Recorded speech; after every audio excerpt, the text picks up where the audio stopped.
Thank you for your testimony. And now, Mr. Shubow, you are recognized for 5 minutes. Distinguished members of the subcommittee, I would like to thank you for inviting the National Civic Art Society to testify today. As a nonprofit dedicated to the classical and humanistic tradition of public art and architecture, we believe our monuments play an essential role in defining our national identity and crystallizing our historic memory. Regrettably, the current proposed Eisenhower design is not up to the task. We thus recommend an open, democratic, and fair design competition that is respectful of the public interest. How did we get to this turning point? The initial error was the decision to use GSA's Design Excellence Program. That program was created to select licensed architects for the design of federal courthouses and office buildings, not memorials. In fact, the very creator of Design Excellence, former GSA Chief Architect Edward Feiner, strongly urged the Eisenhower Commission not to use the program for the memorial. The decision to use the Design Excellence Program was an utter reversal of our tradition of public competitions for national memorials. And if I may correct the chairman, no actual design was submitted in the competition. The final 4 were so-called design visions, which are still secret to this day.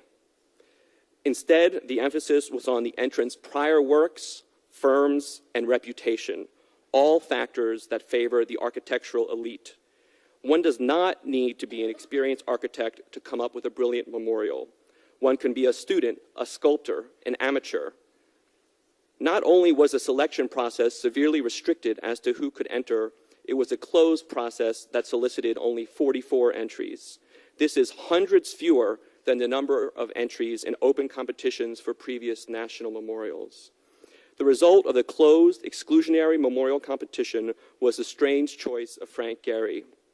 Whatever his merits as an architect, he has never built a memorial.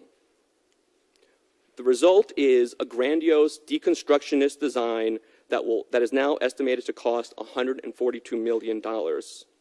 Made of industrial and it is made of industrial steel cables that Mr. Gehry's firm has described as a shroud.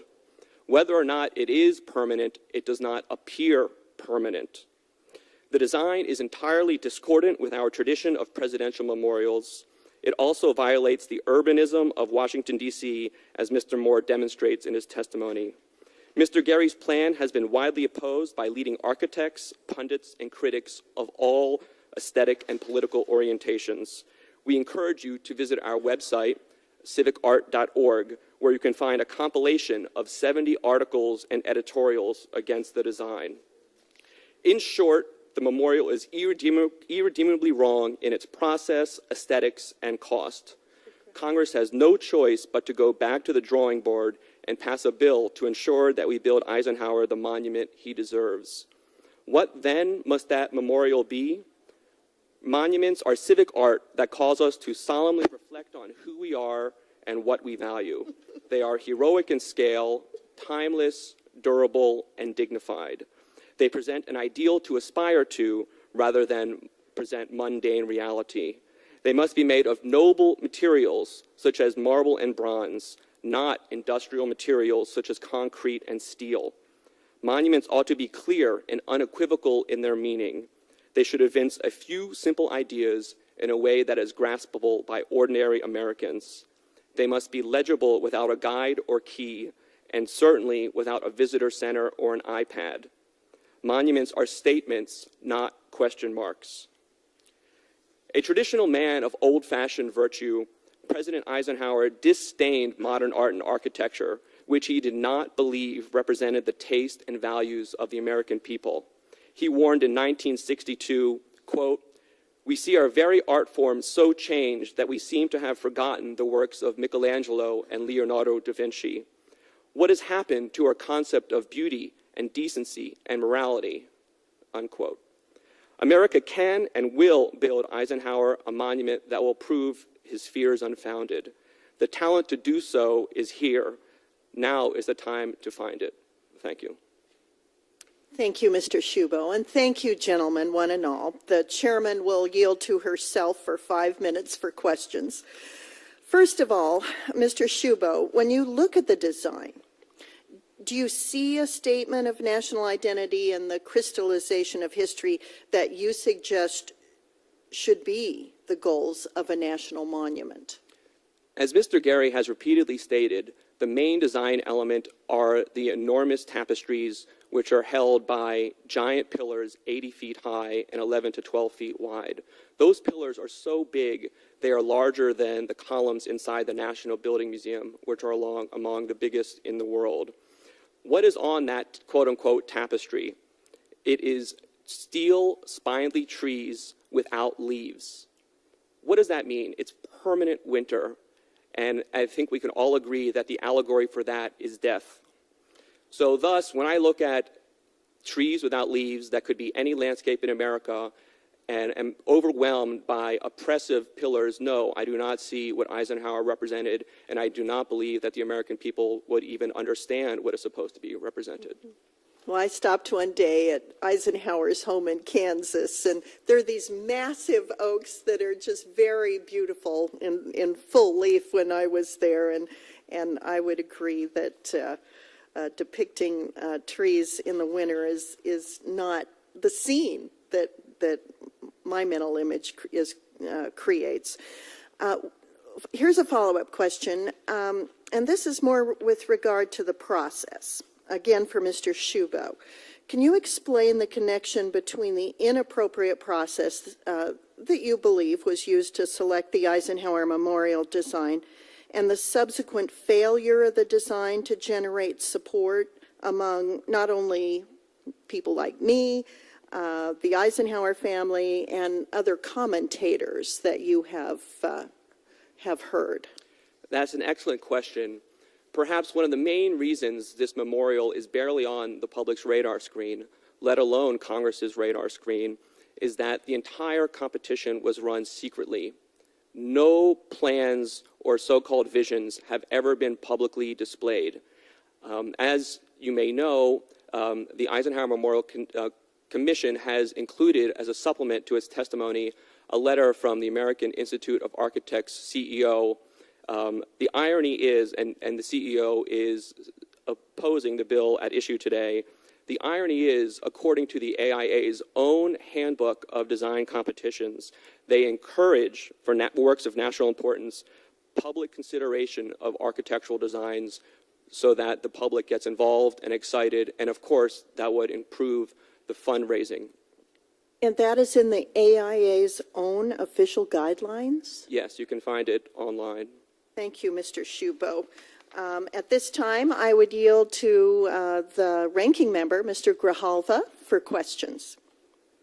Thank you, Madam Chair. So I get a better understanding.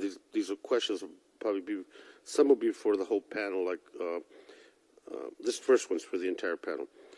In Chairman Bishop's legislation, it has a provision that essentially overturns the entire commission membership, and the bill also prohibits federal funding. Finally, the chairman's bill requires the new design. And can this all be accomplished in 3 years? That's a question for one or all. How long? Excuse me. How many years? 3. I certainly believe so. Sir? General? From the experience of watching the commission work, the complexity of the process, the Commemorative Works Act requirements, and the review and approval process, I believe it would be extremely difficult to do that. I would say, if you look at the competition that was held for the Vietnam Veterans Memorial, it was a very simple competition. In fact, the program was just 36 words. In this case, we have 3 different booklets that goes on for dozens and dozens of pages. So Unless we overreach, I'm not done yet. Okay. Thank you. Unless we overreach and change the process itself in the legislation, then we're still dealing with that process and that timeline. Am I correct, General? The way I've come to understand the process has become complex and appropriately deliberative, given especially in recent years, the last couple of decades, the competition for space, highly prized space, the need to deliberately think in terms of serving the public for all time, perpetually. And as a result of that, the review process is complicated. And the requirements are there and in place. So it is not appropriate and would be very difficult to circumvent or to accelerate through that process. In the Commission's case, they first had to decide what an appropriate concept was, where it should be, looked at 26 alternative sites, went, and so on. So it is a very complicated process. Let me follow on that. I think most of us would agree that the Commemorative Works Act has worked well in providing this rigorous approval process and the citing and the design of new memorials that you mentioned, General. And this is for the entire panel. And no one on this committee is even suggesting, I don't think, amending that process. And instead, I think most of you all want a new design. But that seems to be the issue. So help me understand this. If the breakdown here is it a breakdown of the process, or is it a personality breakdown?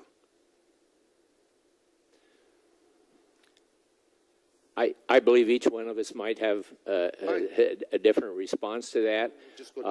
First of all, I'd like to assure the committee members here today that the Commission took very seriously the legacy and attempted at its very outset to mobilize, in fact, this country's very best expertise in Eisenhower, to codify that and to bring it to a stage where it could be appropriately given to an artist to develop. So that dimension of the legacy was taken very seriously. My own professional background as former professor and head of the Department of History at the Air Force Academy tilted me in that direction. And we went to General Goodpaster. We went to the editors of the Eisenhower papers. We went to literally the world's best expertise to specify those elements. Okay. Sir, Mr. Moore?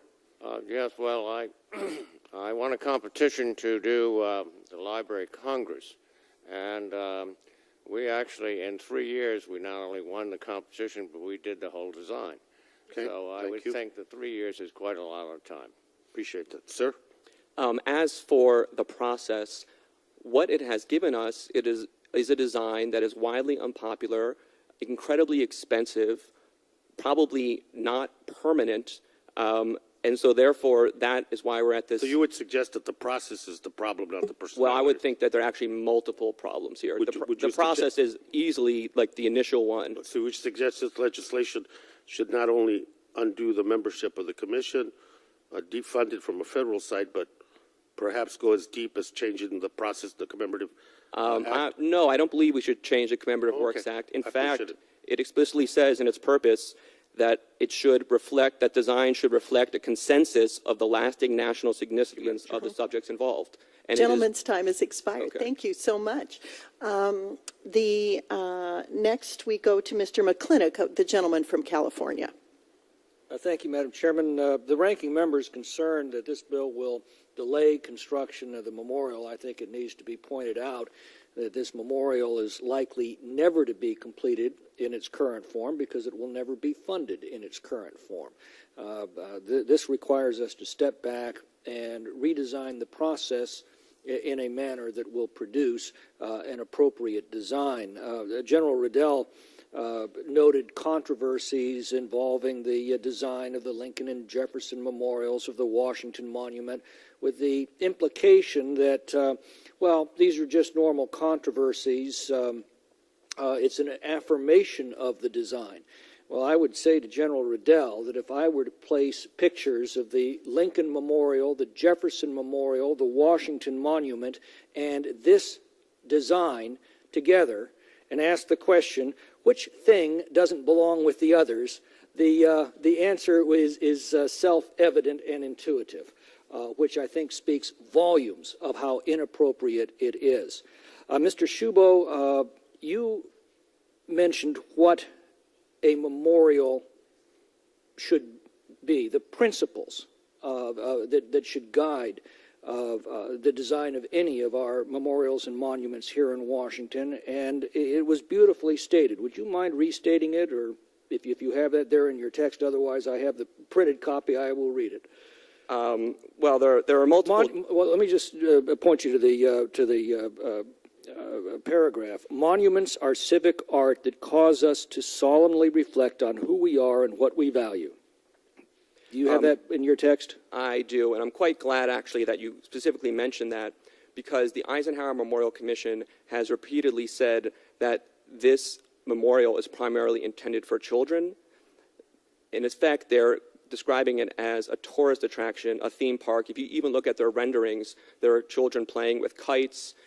There is going to be the so-called e-memorial, where people are encouraged to pull out their iPods, their iPads, and other electronic devices to use augmented reality to look around the memorial.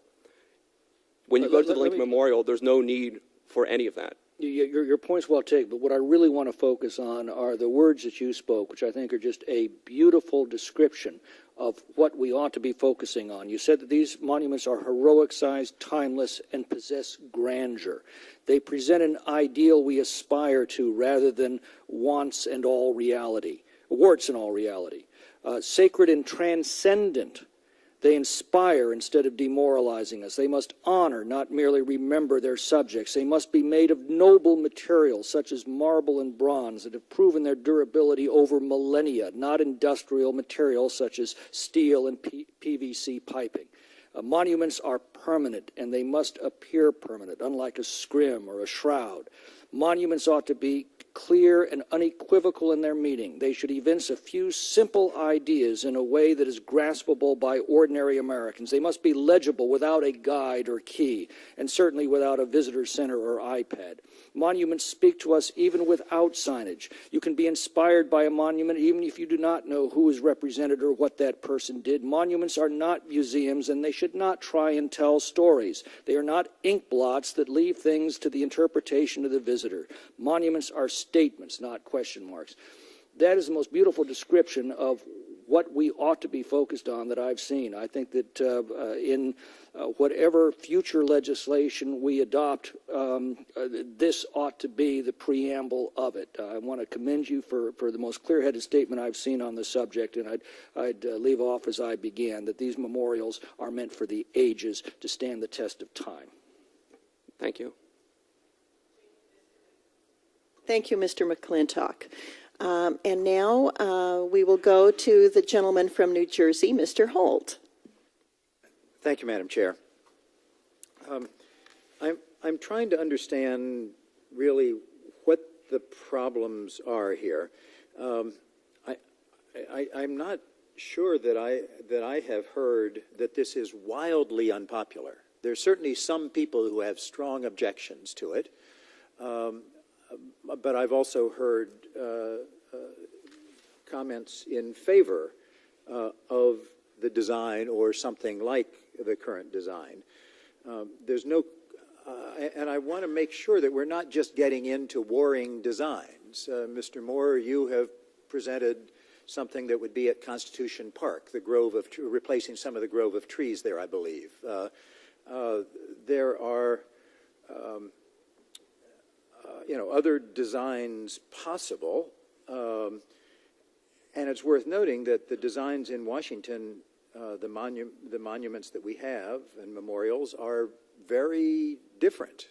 Washington and Lincoln and the Korean War and Martin Luther King and Freedom Plaza. And so I'm trying to understand whether the problem is with particulars, and everybody has different particular objections, and whether it can be brought into, more complete acceptance by changing some of those particulars. Whether it is just that Maryland Avenue is not as grand now as L'Enfant intended, and nor is it as grand as Pennsylvania Avenue is. I'm sure the Maryland delegation here and the minority leader, Ms. Pelosi, would love to have Maryland Avenue as grand as Pennsylvania Avenue. But that's a problem that exists apart from this monument. Is the objection that the trees don't have leaves? Is the objection that the panels are too high and box-like? So can we fix this by putting leaves on the trees and satisfying more people, or making sure the panels are not rectilinear and perhaps lower? I don't know. But we could be redesigning this forever. And as I said earlier, I am eager to see a memorial worthy of this great American. And by the way, I mentioned earlier that my mother had served in the Eisenhower administration. She turns 100 years old this year. She remembers the president fondly, and said to me just last night that we do want to respect the concerns and the wishes of the family.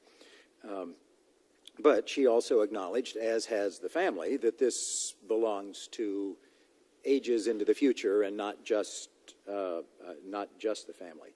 So let me ask you, Mr. Cotton, in the short time I've allowed now, is it that the panels are too high and too box-like? If this design were moved to Constitution Park in place of that grove of trees, would you object to the design? Or is it what it does to Maryland Avenue that offends you? Yes, I'd like to answer that. Basically, the panels and the columns could even be redesigned to allow Maryland Avenue to go through. Maryland Avenue has actually been endorsed by the National Capital Planning Commission. It would help me understand it better if you answered the question, if this design were moved to Constitution Park, would that remove your objections? It would, because I think that what we are trying to do here, and I was only showing you alternatives that don't interfere with the historic plan of Washington. Well, which I has found been your around for alternatives 213 attractive. years. I understand that. And there has been no incursion into the 160-foot reservation for Maryland Avenue.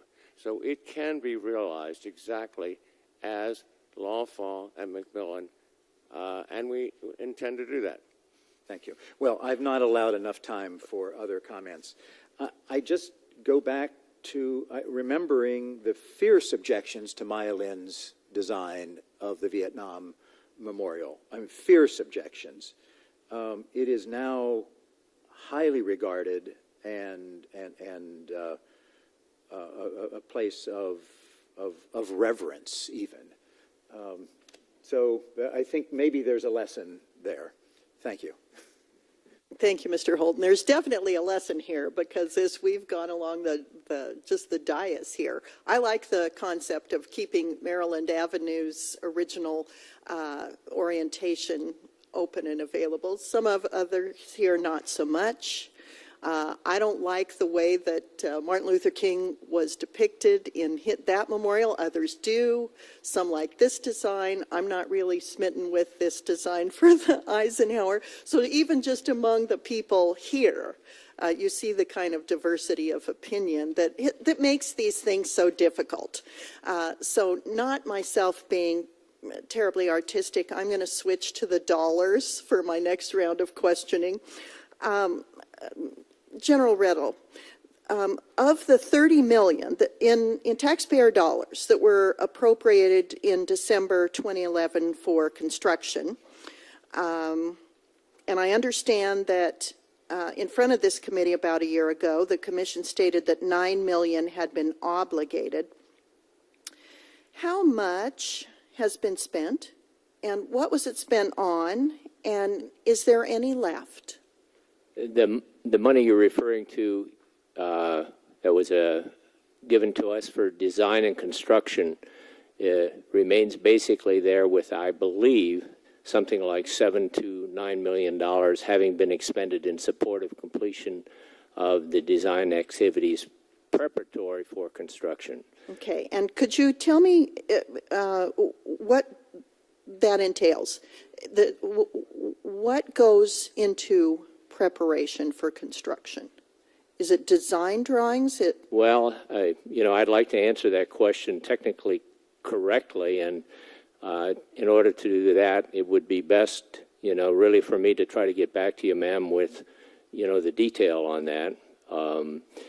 Part of the effort here and the monies expended have been tied to the delay in the process, as we have made an effort to bring as completely as possible to an end the design process itself. I would be most grateful for a complete accounting of that $30 million to date, and how it is, and when it was planning was curtailed in order to accommodate discussions such as the one we're having today. Might that be provided to this committee? Of course, yes, indeed, ma'am, we'd do that. And I would like to visit about the lack of transparency in the process. What is the goal of avoiding transparency? Well, first of all, I'd like to suggest that there's been no conscious effort by the Commission to avoid transparency. The Commission has complied from the very beginning with the Commemorative Works Act, the other provisions for hearings, the 22 meetings we had on a regularly scheduled and publicly available basis over the 2 years of the design process. I put forward as an example of what is a public process. The degree to which people began to participate in that process or make contributions in that process on their own volition is a matter up to them. Some individuals did not participate in all those 22 meetings. Some came, some did not. But I bring that point up because there's never been a concern by the Commission to be secretive or not to share the results. And I'd like to suggest that even our website today is an effort to put the facts forward as best we can. The minutes of all of our meetings are available there. And in fact, people can judge for themselves by reading those minutes the degree to which we were deliberate, informed, and tried to benefit from the history of the past. The other thing is that we were benefiting, I believe, from an unusual amount of breadth and bipartisanship in the effort to do the memorial right for this great American. And I bring that up in part because I didn't know Senator Inouye had done so much for memorialization, and his advice was extremely important for us. And he'd be the last individual that say somehow we should be secretive in the process. At the same time, on the Republican side, from the day that Senator Ted Stevens was involved, and now with Senator Pat Roberts from Kansas, there's been a real effort to try to share as much as we can the results of our work. So the sense that it was a closed-door process is, from my viewpoint, as you can gather, not fully correct. Thank you, General, and I will look at your website. I might also ask both of our other witnesses to respond as well. Mr. Moore? Yes. I have attended, and in conjunction with Judy Feldman, who's the chair of the Coalition to Save Our Mall, we have been attending the 106 process, historic preservation process. One of the dictates of that process is to consider the historic context that you are putting your memorial in. And in fact, the historical context is the great plans of Washington, L'Enfant and Macmillan. So we feel that was not regarded, and we have said so at these 106 meetings. Thanks, Mr. Moore. My time has expired, and so I want to just give Mr. Shubow 10 seconds to respond to the same question as well. Sure. I would stress that there are no minutes for the crucial meeting at which the Commission chose Frank Gehry. When the Commission was asked about this, they said they had no official meeting at that time. Thank you. Mr. Grijalva. Yeah, and pardon me for asking questions, but is this legislation questions in an attempt to gather information about the consequences or intended or unintended of the legislation or the precedents that might be set? Because as we rush this forward, questions will remain. And one of them, some have called on this panel and others for the end of federal funding for the memorial in addition to a new design. So if we amend the original authorization to reflect these two changes, no funding, new design, what then is the oversight role for Congress? I can begin with you, General, if you don't mind. They're tied to, well. Well, I gather we're dealing with hypotheticals here. Hypothetical would be that this legislation moves forward and passes, and it's signed by the president. A series of hypotheticals. Well, in realistic effect, it would set aside the cumulative work of the Congressional Commission, which was tasked by law to do what it's done. My impression is it would set that work, the invested money, taxpayer money, and time. The Commission expended $10 million over the period of time to come to terms with where the memorial should be and the direction that it should take, given the diversity and complexity of the President and General's legacy. That work and the subsequent work would be, in effect, limited, curtailed, and delimited in a very real way. In other words, to set that effectively aside. And the other thing I would point out is there's been a considerable continuity of effort with the commissioners through time. They have learned about the process. They've learned from each other. They've come to terms with the complexity of dealing with these things. And so that experience would, from my viewpoint, be set aside, and that would not be insignificant. Okay, thank you. I yield back, Madam Chair. Okay. Mr. Holt. Thank you. I didn't allow time for the General or Mr. Shubow to answer my earlier question, whether you think that there are a finite number of specific changes that could be made to the design before us to make it acceptable to obviously not everybody, never everybody, but to the principal objectors. I would say that the design is not salvageable. Not salvageable. Putting aside what's on the tapestries, any structure of this kind, if you look at it close, looks like Medusa's head. You have never seen photos of the tapestry up close. The only way I found them was digging at the Commission of Fine Arts. They're giant steel cables. It looks like something you'd find on a bridge. In addition to that, I would note that being a steel quote-unquote tapestry, it is likely that it will end up being called the Iron Curtain, which I believe is not appropriate for President Eisenhower. I had read the family's objections that tapestries were what are found in structures in totalitarian countries. I guess I don't understand that, but General, what possibilities do you see of further changes in the existing design to address, and in part you might talk about some of the changes that have been made to bring it to this point. Well, in addressing that question, I'm, of course, as you might imagine, hesitant to speak for the architect himself, and I don't pretend to do that. So I will give you my view in an effort to respond openly and candidly to your question. My impression of the architect is that he has a method and a process which is unusually open and flexible, that he listens repeatedly to inputs, and that he does make significant changes. I did attend the meeting that he held in New York City in December 2011 as an initial effort on his part with Susan and Ann Eisenhower's representatives of the family, and watched at that meeting where, from my viewpoint, he very consciously chose that he would address the question of not giving enough significance to the General and the President in terms of his greatness And he quite literally moved away from the bas-relief images that he had and created the independent heroic size statuary, which continues to be under additional refinement.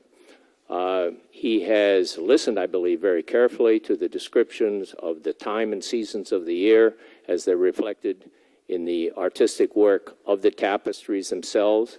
In contrast to some of the things you've heard today, the Commission of Fine Arts was emphatic about its belief that he had achieved the artistic effect they had, in effect, directed him to achieve. So there are really, obviously, two sets of opinion in this. And I've gone on with my view of his flexibility as an artist and as an architect because I believe he does listen, and that he has made repeated efforts to have people visit him at the studio. Congressman Issa, who was with us earlier, you may recall, said that he's visited the studio and taken a look at this. To my way of thinking, that door has always been open and is open today. Another question, General. How many commissioner vacancies are there currently? We currently, with Senator Inouye's passing, now have a total of 3. So we have a presidential vacancy. We also have a senatorial vacancy, and then Congressman Boswell from this chamber was our last. This legislation would create all vacancies. One commissioner would be able to continue, I guess. Is that a correct interpretation of the legislation? Yeah, the commissioners are not term limited as it now exists. In other words, they have continued. Another thing that it's maybe not for you, any of these witnesses, to clarify. As I read the bill, it says a design would be selected for the memorial as an alternative. So it doesn't necessarily mean that this design is in the trash heap. There would be another choice. There's alternative A, which exists now. This would require that there be selected an alternative to the current design, which, as I read it, would be alternative B. It surely would delay things, but it might not require junking what exists. Anyway, the only thing worse than art designed by a committee is art designed by a congressional committee. So I hope we can find a way to bring this to general acceptance, so that we can have a memorial to this great American. Those were fine summary remarks, Mr. Holt. I think that's the end of my time. Thank you, Madam Thank Chair. you. The gentleman yields back. I would like to thank you, gentlemen and gentle lady, for your valuable testimony and patience, and the members for their terrific participation. Members of the subcommittee may have additional questions for the witnesses, and we ask you to respond to these in writing. General, you've already heard my request for a full accounting of the $30 million, and we look forward to receiving that. The hearing record will remain open for 10 days to receive these responses. If there is no further business, the subcommittee stands adjourned. Thank you.